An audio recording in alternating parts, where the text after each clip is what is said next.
People are saying, what's the future of real estate? There's no doubt that is the future of real estate right there. It's the bow tie.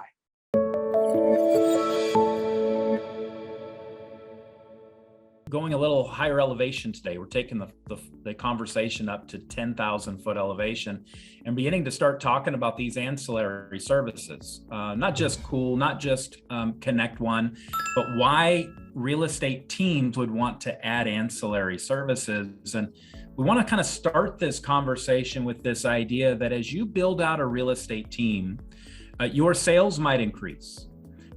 Your profit should increase. But your profit margin, the further you take this out, the smaller that profit margin gets. You can think of Amazon, right? They're selling products. Are they making 10%, 15%, 20%? No, they make less than 1%, but they make millions and billions of dollars. So how do they do that?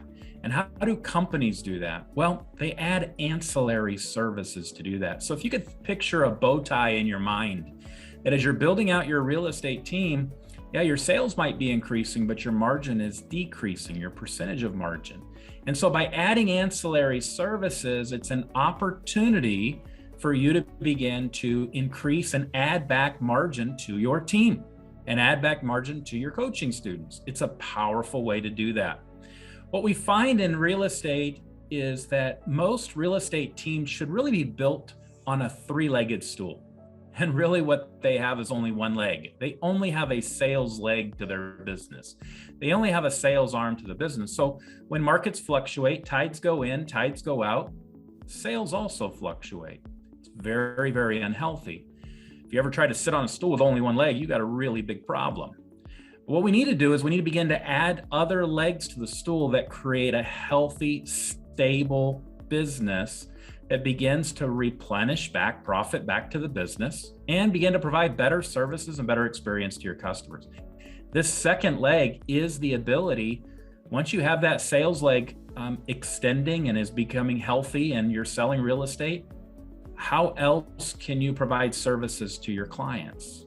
And that second leg that you need to begin to focus on is these ancillary services. Last I checked, you and I are the gatekeeper to the local plumber, or the gatekeeper to local painter, or the gatekeeper to local handyman. They have jobs as a result of us.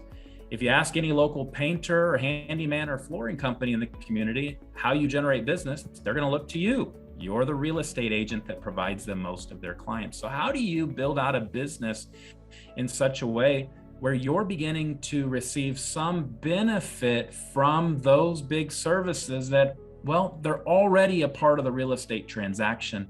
And it's your ability to add ancillary services that will do that. And what we begin to do is to build a business that's far more stable. And as we extend the sales leg, we see profit margins reduce. As we extend the vendor leg of your business, you see profit margin begin to return. It becomes a healthier form of business. And so this was really the premise of why we worked on bringing ancillary services to both our team and our company, but also to those that we work with ICC.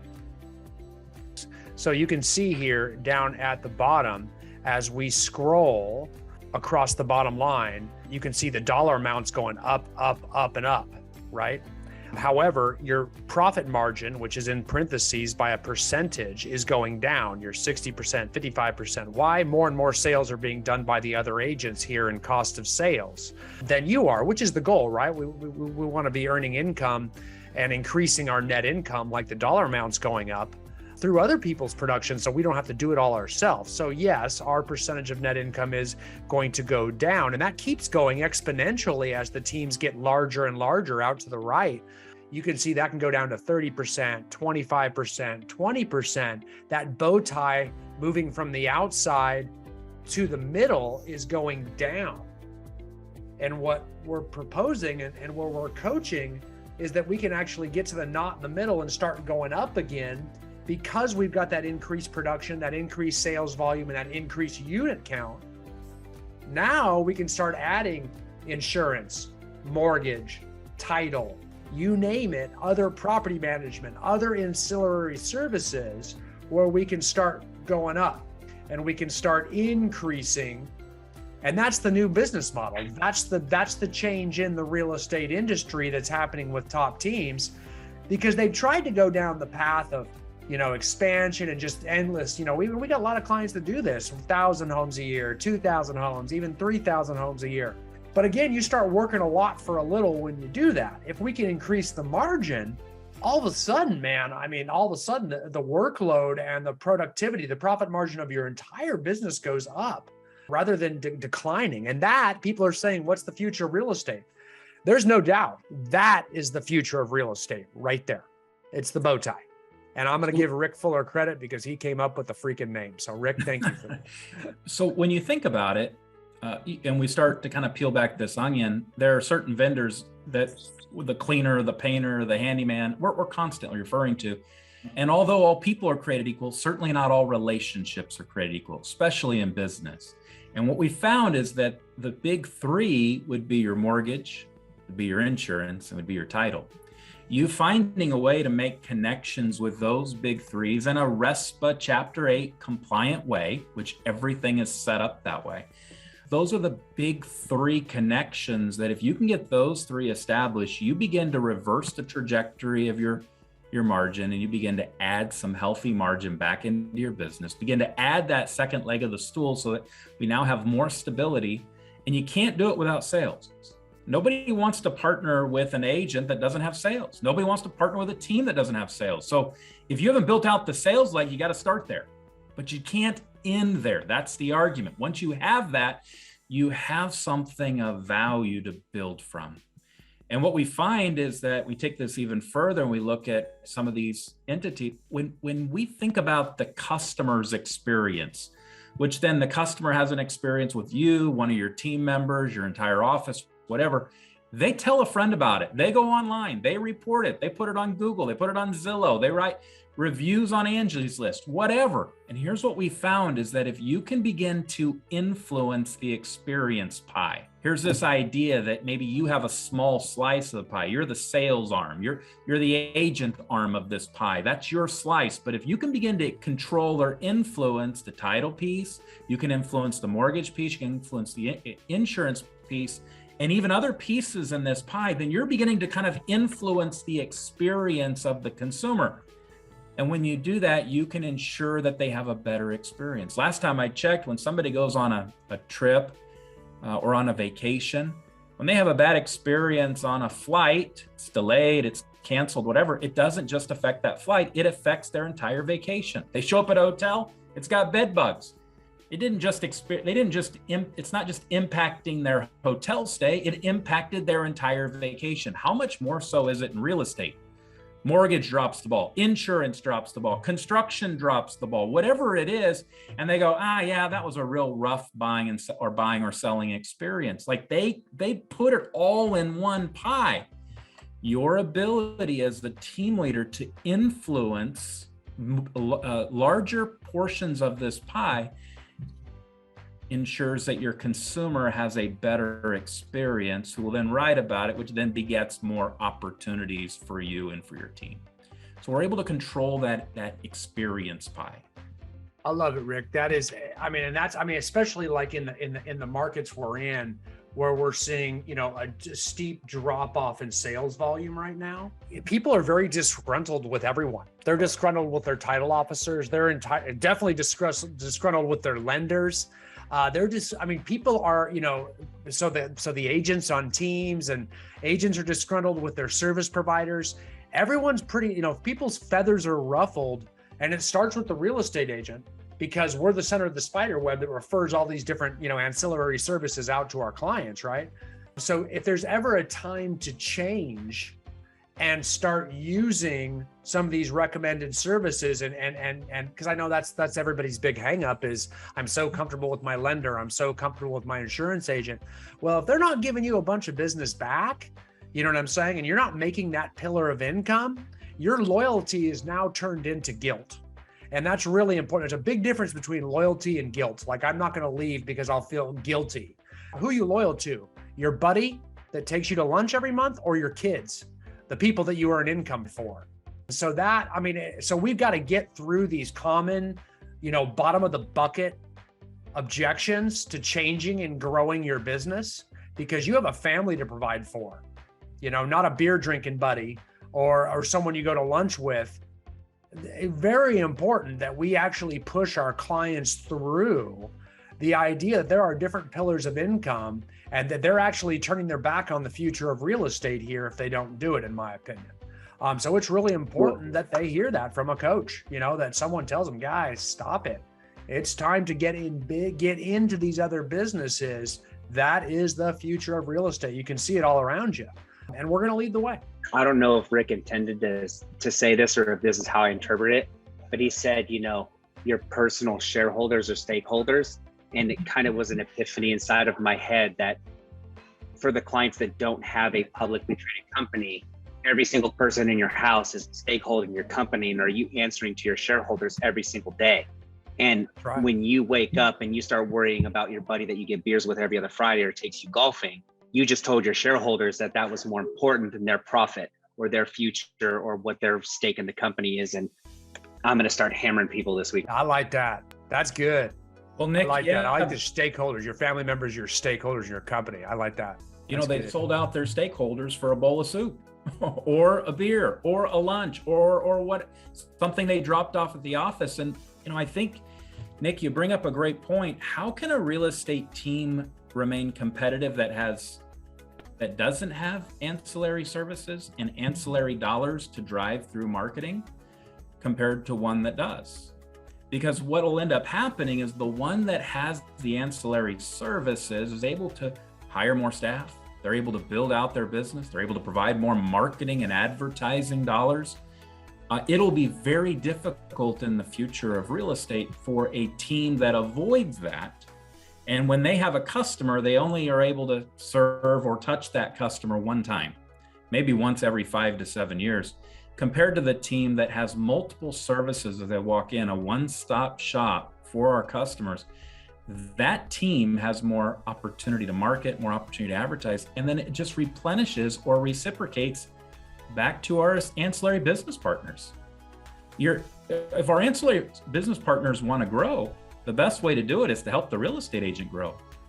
Because you help the real estate agent grow, they have more buyers, they have more sellers, and they have more opportunities to refer out all of these ancillary business opportunities. And what we find is that the real estate agent, it's like a bowl of spaghetti, man. We're in constant contact, overlapping all over the place with different vendors in this business. We're like the orchestrator, like we're quarterbacking the deal, but we're not the whole team. And with our ability to be able to refer, people take it very, very seriously. And if we can refer them great people that'll take great care of them and begin to encircle around the transaction and provide all of those services that they need, especially the big ones, it's a total game changer. And yeah, you're right, Nick. It benefits those shareholders at home that even having the shareholder conversation with your lender.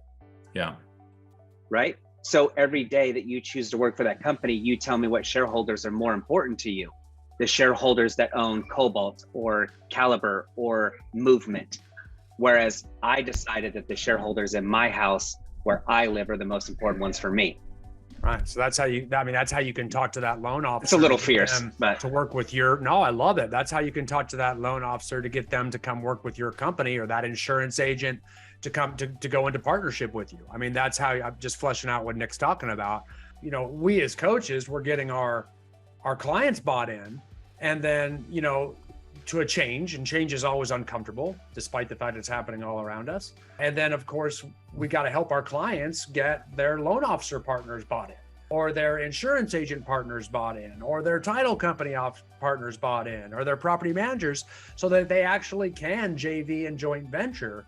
And that's how, Rick and I always talk about it, and it feels like patting ourselves on the back, but when I first met Rick was looking for a coaching company that would go next level. And he had tried, I don't know, you looked everywhere, right, Rick, when you were doing this? I sure did. And because he was, they were leading the way in San Francisco area, and all the other coaching companies seemed to not be able to perform at the level, or they didn't have coaches that could coach at a level that pushed him forward, right? So he comes to us. That's where I always want us to be. I always want us to stay in front. We're always going to be the one that coaches the top. I know a lot of other people say they coach the top. The top are the agents that make the most money. They're the ones that make the most money, that make the most income, and hopefully have the most life balance. Not necessarily the ones that put up the biggest numbers from production, although we have most of those too. I want to make sure that they understand that we all understand we're going to lead the way here. So it's going to be uncomfortable, and there's going to be pushback from our clients. There's going to be pushback from their agents. There's going to be pushback all over the place, and we need to work through that because we're making, we're pioneering this. We're going into new change here. And so we're going to have to overcome that with a lot of motivating, coach stuff. That's what we do, Well, I think the biggest thing you have to overcome is people that are in our coaching program. They're real estate agents. Maybe they're real estate team leaders. Understand you're trying to move them out of that mindset and that title to be entrepreneurs. We're no longer saying we want you to be a real estate agent, real estate team leader. We want you just to sell as many houses as you can. We want you to be entrepreneurs. And the definition of entrepreneurs is they go out and they take a risk and they create something. And that's what they're doing. They're taking a risk. Yeah, they have established relationship with the person that brings them cookies every Friday, but they're creating something that will then create leadership opportunities for all the other people in your office. And Nick, I view them as shareholders too. Like my job is to help people get there wherever there is. So every agent in my office, I want them to succeed at a high level. And if I can keep pushing the ball forward, each of those create new leadership opportunities. Absolutely. Each of them create new passive income opportunities. Each of them create opportunities for them to provide a better experience to the end user and the buyer and seller and the customer. Each of them do that, but it's going to be taking this from a thought process, from a title of you're an agent, you're a team leader, to let us help you become an entrepreneur. Yeah, imagine fleshing that out a little further too. Imagine now you've got an operation, a director of operations or a sales manager or something like that.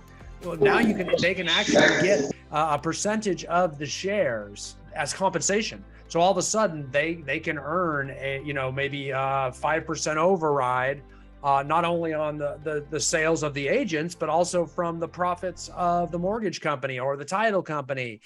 Things like there's other ways to now compensate because we're opening up the profit margin, which then allows us to create new leadership so our clients can then continue to step out of the business and get more time for their personal interests, their family, ultimately replace themselves so they have a business that keeps running and we're able to actually compensate the people that are still running it. That's how we create life balance too.